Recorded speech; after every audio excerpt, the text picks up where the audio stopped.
Hey, we're here. Welcome to Flak. Yay. We are once again taping at another time, and then we'll upload it on Sunday morning. And Brought to you in living color. yeah, something like that. We're going to be talking about the big topic this week of Pretendians, that being people who claim indigenous heritage who have none. And I don't mean those of us little white Americans and Black Americans and Latino Americans who have like 1/8 Native American ancestry. We actually have more. We have like 1/5. A little bit. Yeah, but I mean, we're not going around saying No. we're Cherokee. We're not opening casinos or anything. I had my friend Robin, who is a almost full blood, 2/3 Lakota Indian. She used to work for the BIA, and she jokingly signed me up with a humorous Indian registry for those of us ghost children. And my Indian name was Runs with Scissors. So that's the only way in which I'm an Indian. Yep, that was. Isn't that what they called what was that? What was that comedy with Charlie Sheen? Yeah, that was. He had a name like that. Also, Al Yankovic had that as the name of it, but I had the name a long time ago. I was recorded as Runs with Scissors 25 years ago. So anybody who got it after me. Anyway, although I'm sure somebody else thought of it before. Now, before we get started talking about Buffy St. Marie, I have a little bone to pick with the Disney company that I wanted to mention. Disney announced this week the hiring of a new chief financial officer. And his name is Hugh Johnston. And he's a white guy, a middle-aged white guy. Surprise. And Disney, if you really want to show everybody how you're into diversity, I am quite sure there is a large percentage of women, Black, Mexican, all colors of the rainbow people who could fill that position just as well as Hugh Johnston. And wouldn't you really be showing America how you are inclusive of other people by doing that rather than making a cartoon princess? But anyway, now I have an annual pass, so probably taken away from me. But anyway. No, I agree. I mean, they can turn another princess into a Martian or whatever. But yeah, if they would hire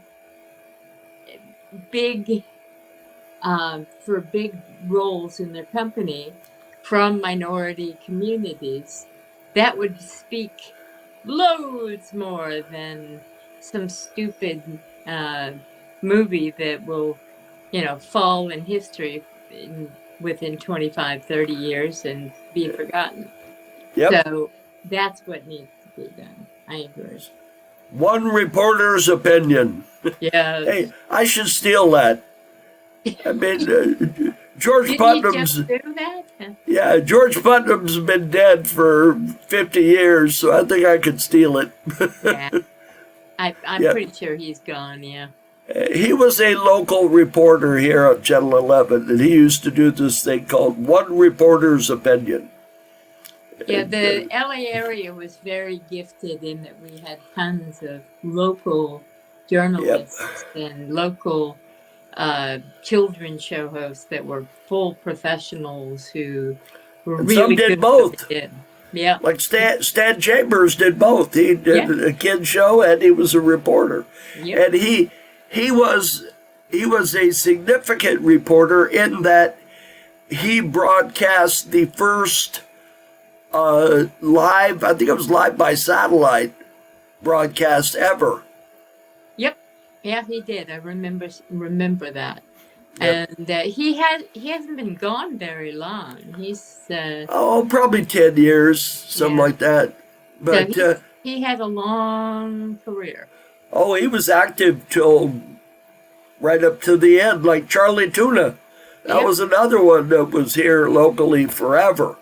He was on KHJ, and then after KHJ went bye-bye, he switched over to K-Earth. And he used to do the Sunday morning Beatle show on K-Earth for years and years and years. And we also had Ralph Story, who was the local, who was just a learned, incredibly, just very gifted in many ways. I'm trying to think of what fields he was in. And now, of course, I can't remember. Well, he had a really good early morning show. Oh, yeah. Called Good Morning Los Angeles. And it was Bob Banfield, Stephanie Edwards, right, and Ralph Story. And it was great. And Stephanie Edwards went on and hosted the Rose Parade for forever until they thought she was too old and they kicked her to the curb. Yeah. But Ralph Story literally is a Los Angeles legend. Everybody knows him. And I think all of you with PBS probably have seen his Things That Aren't Here Anymore series, which encapsulates everything that was built in LA and then torn down. Yep, I have both of the DVDs. It is. It's one of the great local series. I donated $50 to PBS to get those 2 DVDs. Hey. I got Things That Aren't Here Anymore and more things that are not here anymore. Yeah. And those are, if you ever wonder about Los Angeles, about what it used to be like, find somewhere, I'm sure somebody's streaming it someplace. Watch those 2 shows. Excellent. Excellent about the history of Los Angeles. Yep, it is. And it's, for anybody who's a graphic artist who has to do retro work, that's a wonderful source for visual images, information, that kind of thing. So, getting on to our topic of the day, I honestly was very surprised by this. And that's surprising to me because I usually know this stuff. And but it has been confirmed both with DNA and birth records that Buffy St. Marie is not indigenous, except to Europe. She is... she's indigenous to somewhere. I mean, you know.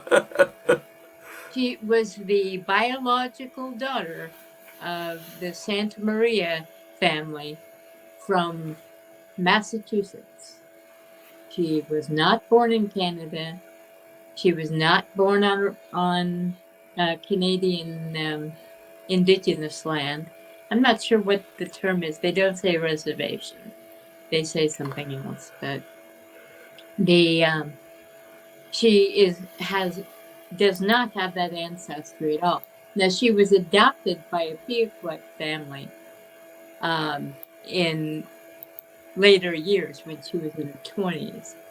But that's something that's done ceremonially, and it doesn't make you an Indian. It's just even though it's done with great importance and acceptance, it doesn't change your birth record. And her birth record, there's no doubt whatsoever, it was the birth record of a live birth to two people who are identified as white. Her father was Italian and her mother was English. And both of them born and raised in the U.S. There's no question about it whatsoever. She was not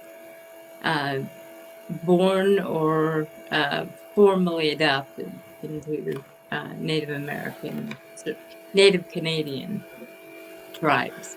So yeah, I got online and I found basically what you're saying. Mainly, apparently, this was originally pursued by the Canadian Broadcasting Company. One of the reporters on the Canadian Broadcasting Company, they sent him to her hometown, or the hometown of the people that supposedly adopted her, and he got a hold of her birth certificate, which showed a live birth to those two people. Exactly. With her name on it. Not in so, yeah, so. She was born of those people. And now, she is still disputing it. She has not owned up to any of this. She is still disputing it. Well, I'm just saying, she's still disputing it. She hasn't admitted to it.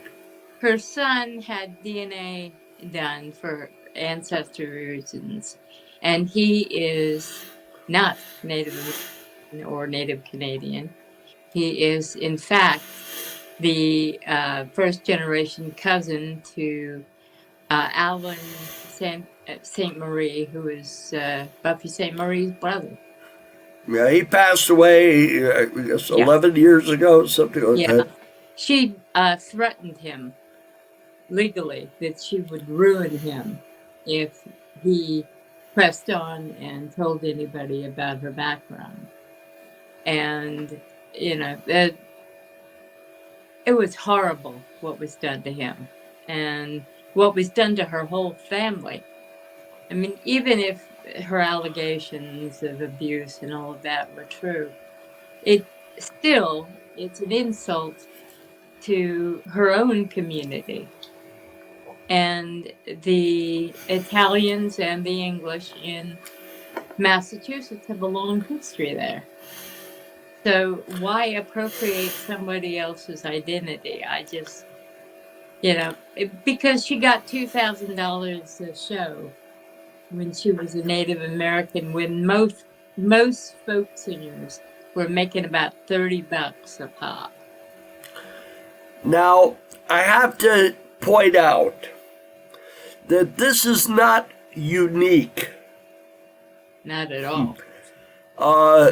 There was a gentleman who most people my age and Melody's age remember, and he called himself Iron Eyes Cody. And he did a series of Don't Litter commercials where they showed people throwing trash out of the car, and then they showed a close-up of his face with a tear going down his eye, and he was dressed in the ceremonial headdress and everything. Well, Iron Eyes Cody was Sicilian. He wasn't Native American. He was Sicilian. But the Indians adopted him because they liked the image that he portrayed of them. So they liked him. And he was honest about it. He told everybody. He was not. But he was not an Native American. For instance, another movie star who for many years portrayed himself to be Mexican was a gentleman by the name of Duncan Ronaldo. Now that sounds like a Latin name. Well, he was from Romania. He played the Cisco Kid. However, His co-star. Yeah, his co-star was a Mexican American. Although he wasn't born in Mexico, he was born in Los Angeles. Yeah. But his parents were born in Mexico. So, and they named a beach after him, and that was Leo Carrillo. Yeah, he, in fact, his family donated the beach. So it was named after him. Who is I think it was named after his father, actually. Yeah, oh yes, you're right. I think he was Leo Carrillo II, and Yeah. I believe it was named after his father. Yeah. But there were a number of people. It was very common for white actors to play Mexican actors and to play Native American actors. Yeah. Michael Ansara Mm-hmm. did, I forget the name of the TV series where he played a Native American. It would happen a lot. Yeah, and Guy Williams from Lost in Space. He played Zorro, Yeah. who was supposed to be a Mexican actor. And the only Mexican actors they had in Zorro were playing the stupid soldiers, so, Yeah. which was certainly not,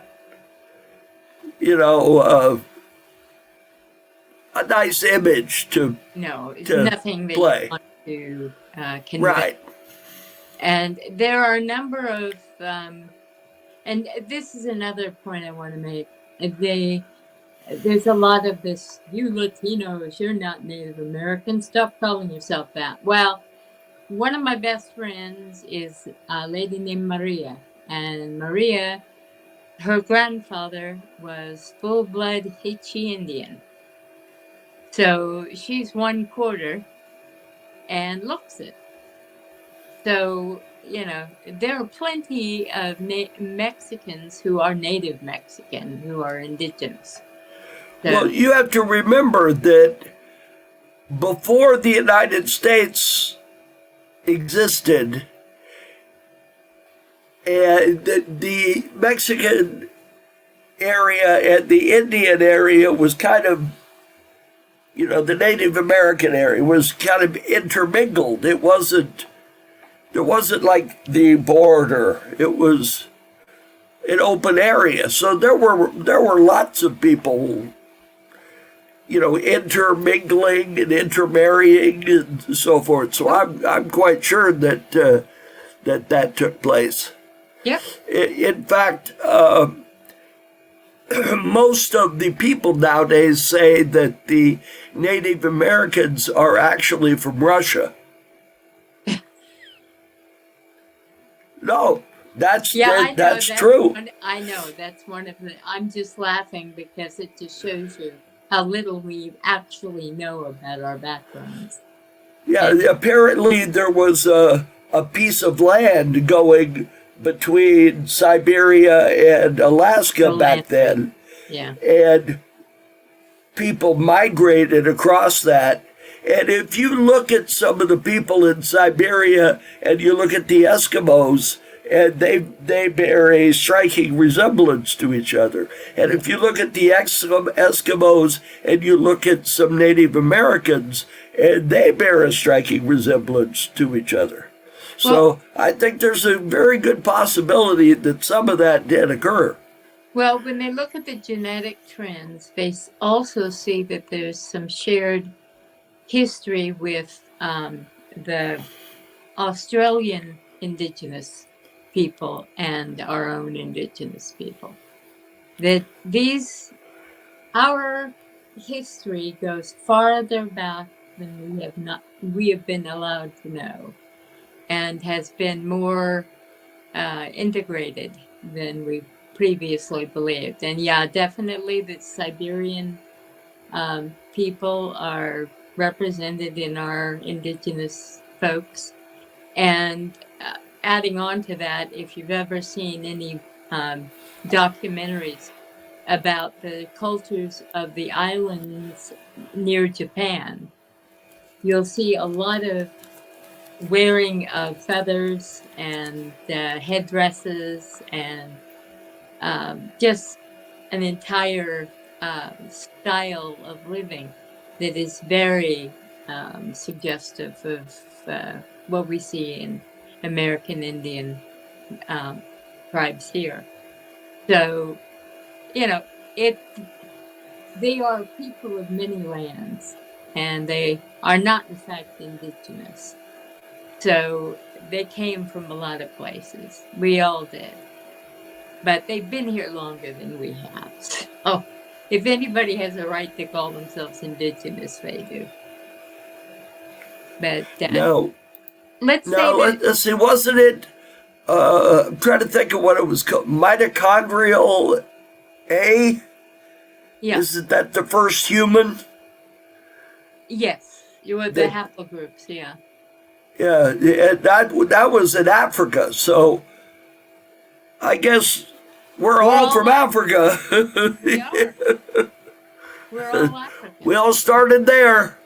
This little doughboy white face we have is a combination of African and Asian. Yeah, well, not millions, but thousands of years. Well, maybe millions. We don't know. No, not millions, because there were no humans when there were dinosaurs. I've been reading a lot of Graham Hancock lately. But anyway, there's a considerable amount of data to show that we are all one race. That there is no white race, that's for certain. We're a mixture of races, and we have only two races, and really they're one. So let's get off our high horse when it comes to that kind of thing. But, stop shooting at each other. Yes, exactly. You might notice you look like each other. Okay. We're all stuck on this round ball of clay, so you might as well stop shooting at your neighbor. Yep. It used to be legal on, I believe it was Saturday, to shoot a Scotsman in England. So that's really? What I tell you. If they did that now, they'd have nobody in. Only on Saturdays? Only on Saturdays. Now you know what happened to some of our relatives. Probably. Because if they were going to be loudmouth Scotsmen, we're related in there somewhere. But that's the other thing, is that everybody who has a DNA account with Ancestry knows that our heritage has been in a spin dryer the last 2 years. Whereas it was a time we were 1/3 English and 2/3 Scots-Irish. And now they say we're half English and 1/3 Scots-Irish and Welsh. And once the Chinese got their hands on all that DNA information, that was anybody who did like we did and sent your spit into you spit into an envelope into those people. You gave all your DNA information to the Chinese, so I wouldn't worry about it though, because we got all theirs too. But that's a long story. I'll tell you about it off air. I think it's important to point out there have been a lot of Native Americans in the entertainment industry who've done quite well for themselves. People like Randolph Mantooth, who is an Indian and has done TV. Emergency. Yep, Emergency. And Kevin Teig and Randolph Mantooth. Exactly. And let's see, one of them died, didn't they? Yeah, that was Kevin Teig. He was on the West Wing. Yeah. Well, they're, I'm trying to think. Meg Tilly is half indigenous. She's an actress. Her sister is as well, obviously. And, people like Tommy Lee Jones is like 1/8 Cherokee, like we are.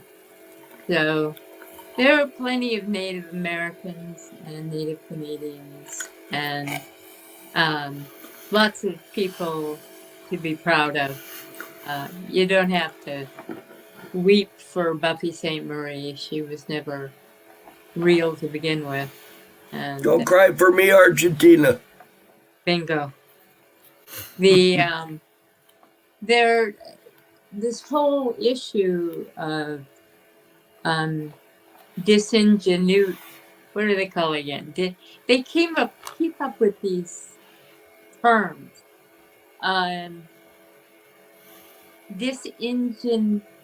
Oh, forgive it. Pretendians. I like that better. This Pretendians. I like that. Pretendians. Or genericies, as they call the ghost children. Those of us who don't have a record except for our pictures of our grandmothers and such. And most Native Americans, even those with, recent ancestors, don't have proof because of the scoop and because of various other elements. We have pictures of our grandmother's family, and one of them was clearly tribal. So that's kind of the heritage you have when you're an American. If you can't afford to spit into an envelope and send it in ancestry. But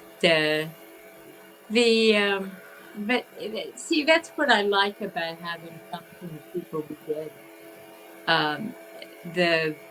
Our families essentially were hillbillies, and the hillbillies knew their ancestors, and because they were related to most of them. Yeah. And they married their first cousins.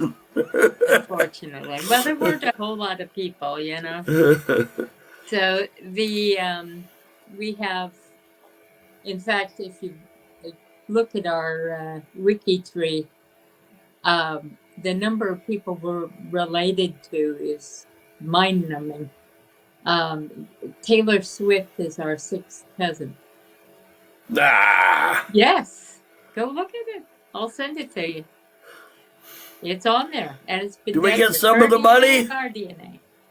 When do I start receiving the residuals? Yeah, I'm pretty sure she'll tell us to go to hell. Well, if you wonder about our family background, if you've ever seen the movie The Grapes of Wrath, transplant those people to Arkansas, and that's what happened. Yeah. The only thing was they had it a little better because my grandfather had the promise of a job out here, because my grandfather was a skilled carpenter. Yeah. So he got a job at Angela's Furniture, working alongside Alfalfa. Yeah. From our gang. Our grandfather crossed paths with more famous people. Well, who was the one that talked to him during the film? They were filming a gangster movie. No, it was off Executive Suite. Okay, but wasn't it like George Raft or somebody like William Holden. Okay, and he went out to try to learn how to run my grandfather's machine, and it became obvious that he couldn't figure out how to run it because it was a very complicated machine. So my grandfather got to be in the movie in the background. He's wearing a Hogan's hat and suspenders, operating his machine in Executive Suite. So he got to eat lunch with William Holden. My grandfather could talk about fly fishing. And the one thing in the world Bill Holden liked was fly fishing. So they talked all about fishing. And my grandfather made the grand sum of $9 for that one day shooting. But that was what he normally made in a week. So he was very happy. And he got an autograph. Yeah. I wonder whatever happened to that autograph. I never found it when we were going through all the stuff at their house. Paul McCartney note. Everything, it just, that's what Mom did. She dumped stuff. So. Well, if you recall, we'll talk about that later. Okay. We didn't get a whole bunch of my mom's stuff. Let's just put it that way. Yeah. In fact, I had talked about that with my friends. We each got a box, and we were allowed to fill a box and then go away, which was pretty much it. So, anyway, he's dead. I'm not going to say anything bad about him. He has passed on, so. I will. Just call me. Well, I try not to say bad things about the dead. You're a better person than I am, yes. I don't want them to haunt me. Well, they already haunt you, so. No, I've never seen him. No, not him. No. I've seen Beverly, but haven't seen him. Yeah, not him. He wouldn't hang around. Anyway, where were we? The great thing about, now there's an example of somebody who was dark complected and who had European ancestry. Paul. Yeah, Paul Michigan. We'll just call him Paul. Okay. And he could have been Native American. So. Well, he was Czechoslovakian, wasn't he? Polish, I think. Polish? I believe so. Or German. Yeah, I guess German. His last name was Polish, but he said they were German. So. Yeah, most Polish names seem to end in like Z's. Ski or yeah. Yeah. But anyway, the ones I've known anyway. Yeah. Well, we have Thanksgiving coming up in a couple of weeks here in the U.S., and our Canadian friends already had it like a month ago. We're all sticker shocked, as we all are these days. And however, because of something I'll talk about in a second, we're all going out to dinner on Thanksgiving, which I was going to tell Mark about. We're going to a restaurant. So this is your invitation, Mark, to come with us to the restaurant. Because poor Bev, she's exhausted. Poor Bev, listen to me. Poor Mara. Mara. I knew who you meant. Yeah. She reminds me of Beverly a lot. But Mara is my daughter-in-law. She's Ben's wife. And they have just commenced adopting the two little critters who came in after Kenny. And that has already commenced. So in about 6 to 8 weeks, we'll get a court date and go in, and it'll be formal and finalized. And I'll tell you, they are two wonderful people because they have adopted one and are in the process of adopting two more kids who God knows what kind of life they would have had. They'd have had a horrible life. And And if they hadn't have done that. So I take my hat off to both of them. they're good people. And Ben, bless his heart, was just in the emergency room this evening because the three boys have allergies to foods in their family. And Penny is allergic to peanuts and peanuts can be bad too. Yeah. And Has he got a real bad peanut?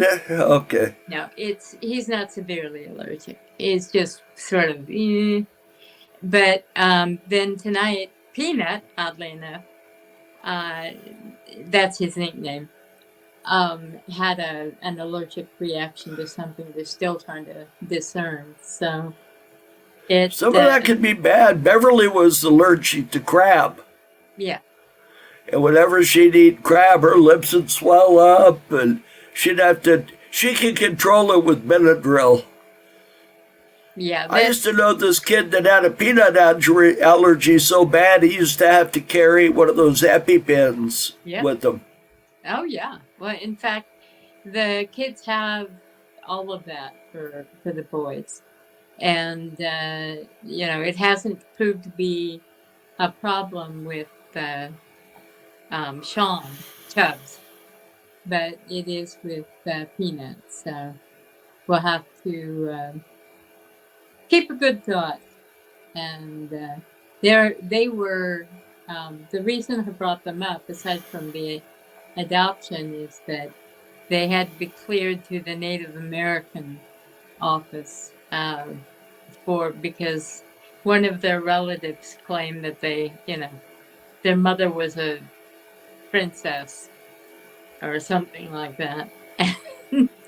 It's the kind of thing you hear when you're an American. And happily they were cleared through, and they are not at all Native Americans. So they get to be Clarks.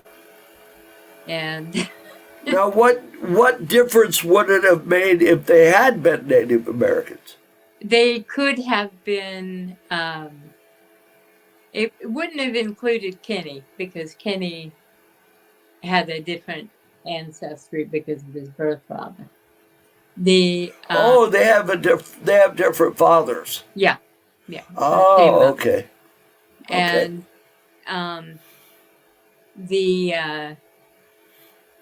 if it proved that they had ancestry, they could have come in and gotten them and taken them away. I mean, it's like that. What good would that have done? Nothing. It would have been horrible. But happily, the native tribes said, no. We are not, they are not related to us. None of the names even popped up on the records. So they are nothing but who they are. And now they're Clarks. So where are we at time, brother? Oh, we still have 21 minutes for coming in. But, we can call it a show whenever you feel like calling it a show. Okay. Well, let's see what else we have to talk about. We've talked about Disney. What about movies coming up? You told us about the Troll. The one that's coming up, the big one that's coming up, is Wish. Right. I don't know if you've seen the previews of it. It actually looks pretty good. Yeah. I gotta say, it looks pretty good. It's kind of a twist. You've got the father of the princess turns out to be the bad guy. And then it turns out he's really not her father, and the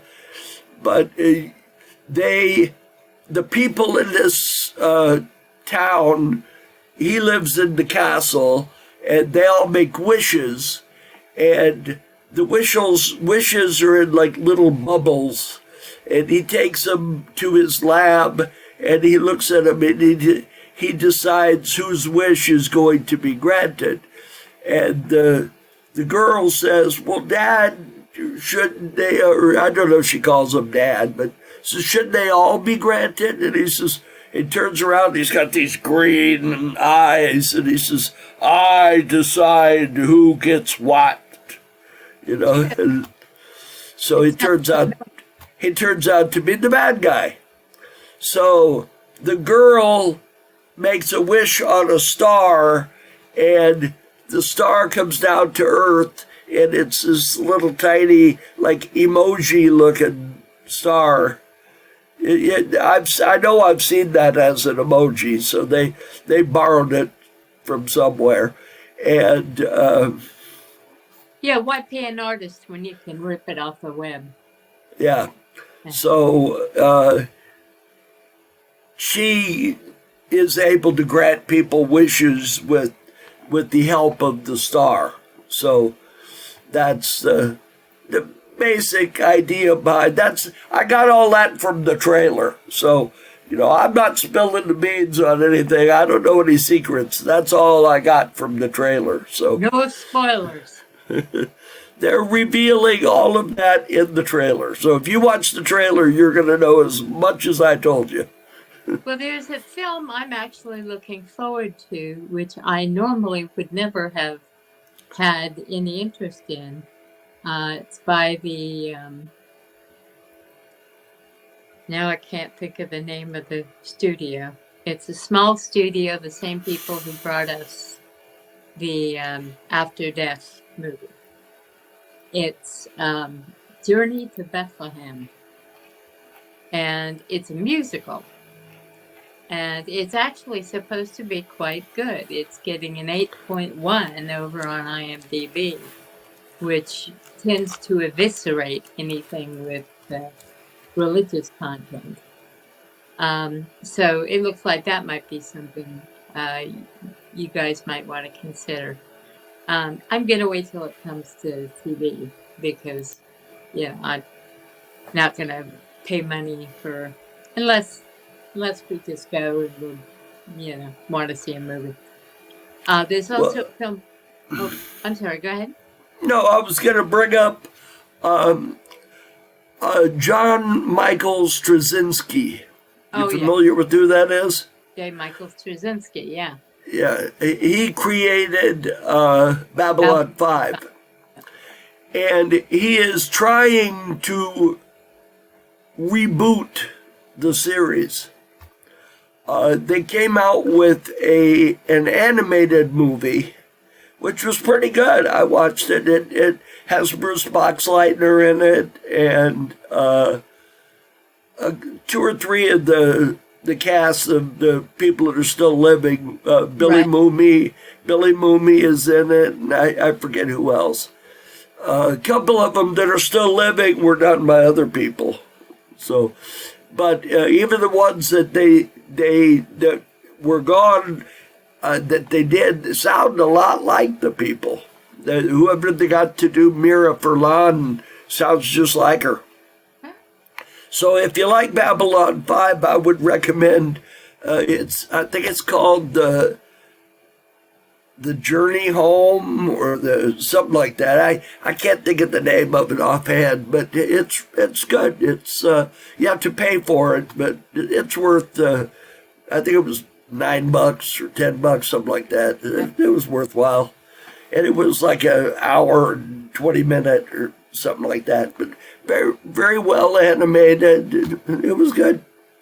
So I don't know if I want him to reboot it, but since it's him doing it, I think maybe he might recast it and do good. The spin-off show they had for Babylon 5, which was called Crusade, that wasn't really that great. Well, he had passed it on, so... Well, it had Hercules played the captain in it. What's the guy's name? Storbo. Yeah, he played the captain. He's an awful actor. Yeah, I think it would have been better. I didn't like how they poisoned the earth and they were looking for a cure. It was kind of depressing. Very So depressing. I like my sci-fi to be upbeat. That's why I've always liked Star Trek. These new Star Treks, a lot of them are not very upbeat. Strange New Worlds is good. That's my Star Trek. I like Strange New Worlds. It certainly is much more in the vein of the original. And the I'm looking for the name of this for you.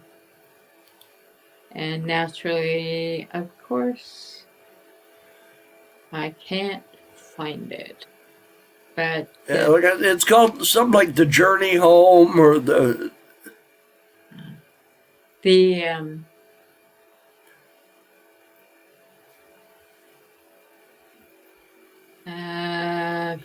nope, can't find it. But anyway, you'll all be happy to know Beyonce has a movie out. Not that anybody's going to see it that's over 30, but the Holdovers is the other movie I'm anxious to see. It's called The Road Home. The Road Home. Okay. The Road Home. You know, I'm going to have to have a bone to pick with J. Michael Straczynski. My two Blake Seven fan novels were, the first one was called The Last Best Hope. And the second one was called The Long Road Home. The Long Way Back. Never mind. That doesn't apply at all.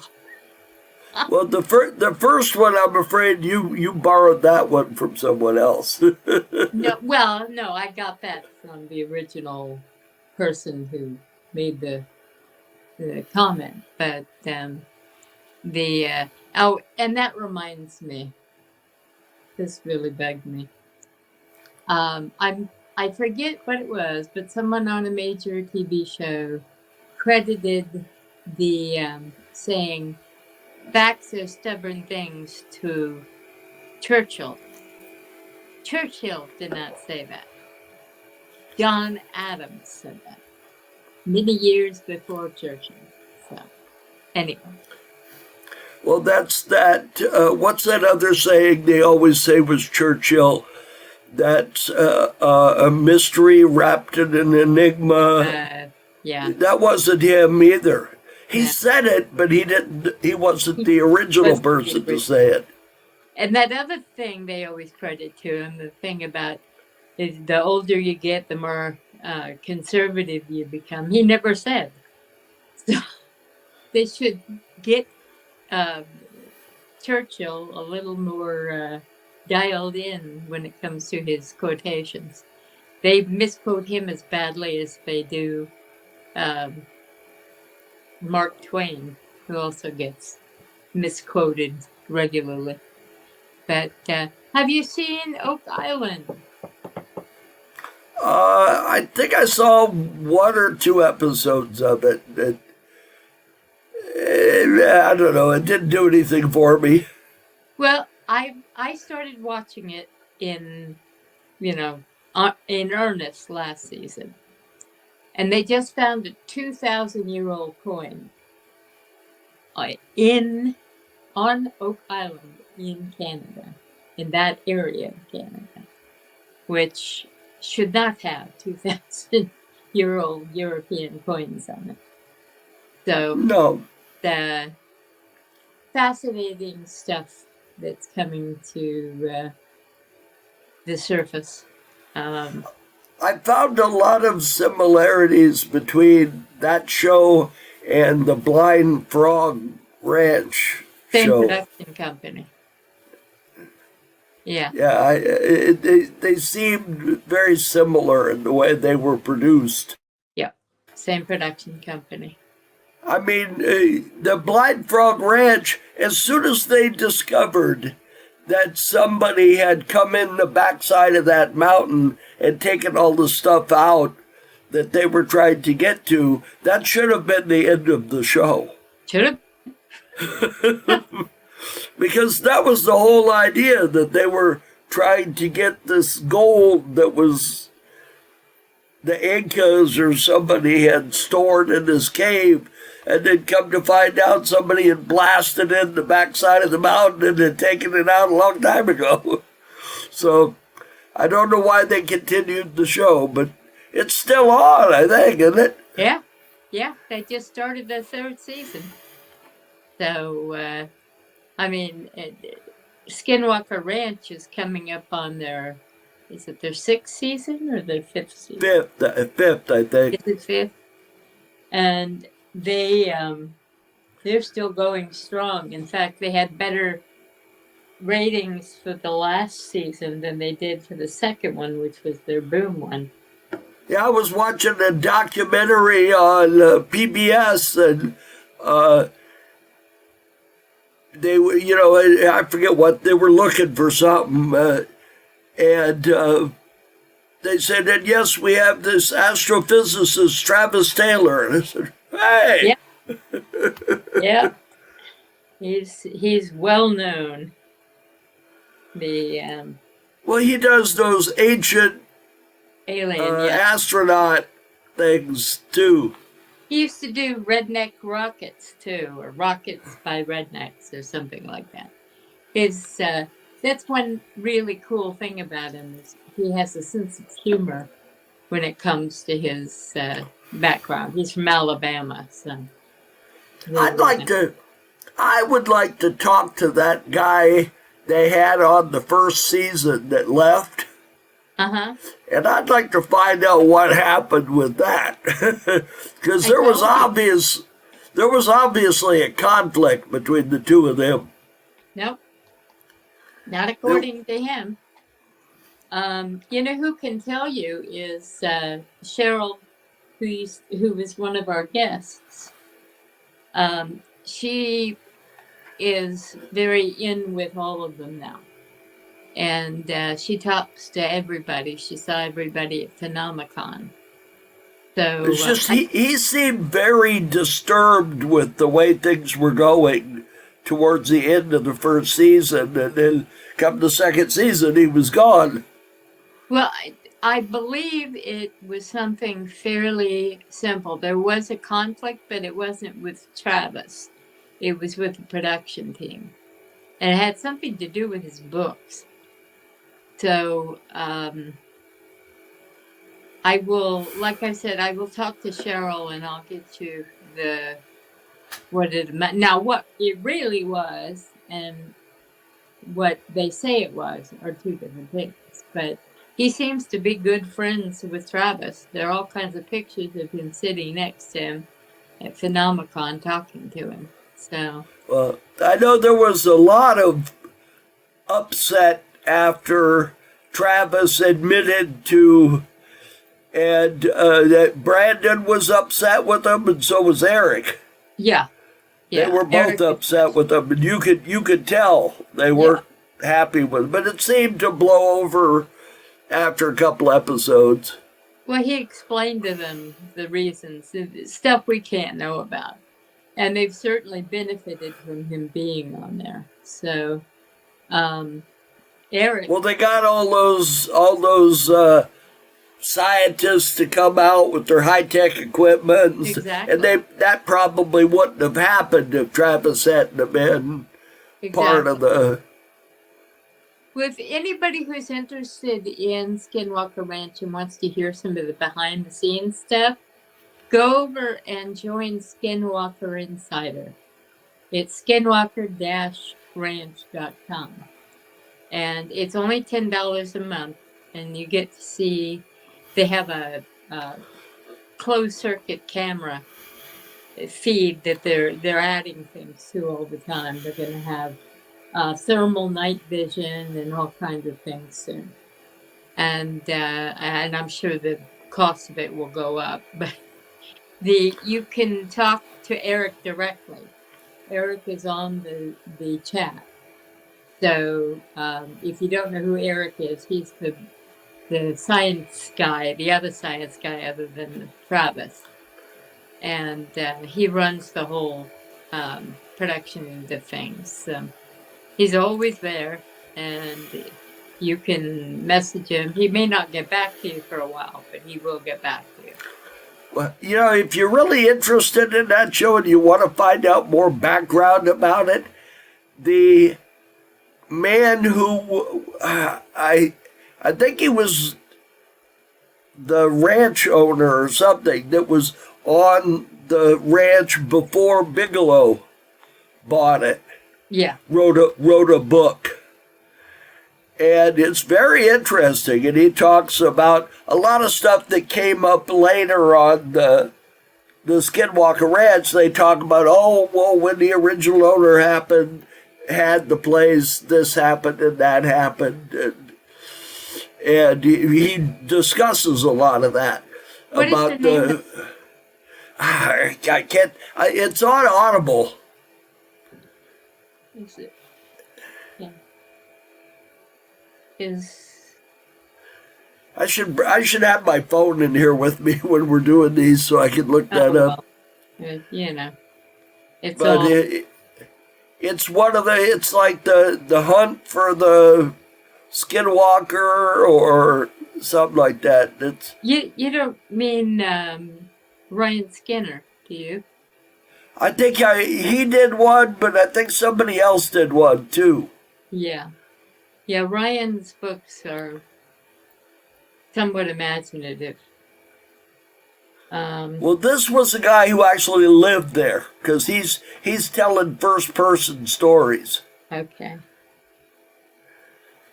He was talking about when I think it was the son of the ranch owner, because he talks about his dad took a gun and shot the werewolf with a 44 Magnum, and right. Then he went back in the house and got a rifle and shot him, and the werewolf didn't do anything. He just turned and looked at him.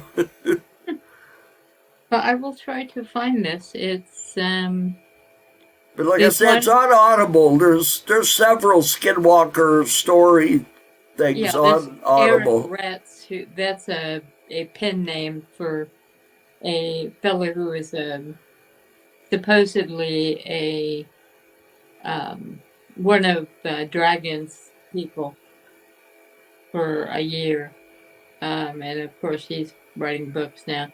There's a British author, and that British one, that's the same guy that did that.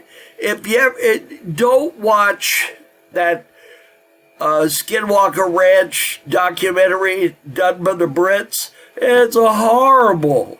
It is. None of it was really filmed bad. inside the ranch. They show some pictures like from outside the gate and stuff, and he's just quoting books, and so don't bother paying money. I bought that, watched it, and I was sorry I did because it was pretty terrible. Yeah. Well, I can't find it here, but I'll keep looking, and We'll have that for you next show. Okay. We'll tell you. I try to read all of the direct evidence from it. It's always interesting. I know the previous owners, the ones Bigelow bought the ranch from, just went through amazing things. They had poltergeist activity, and they heard voices. They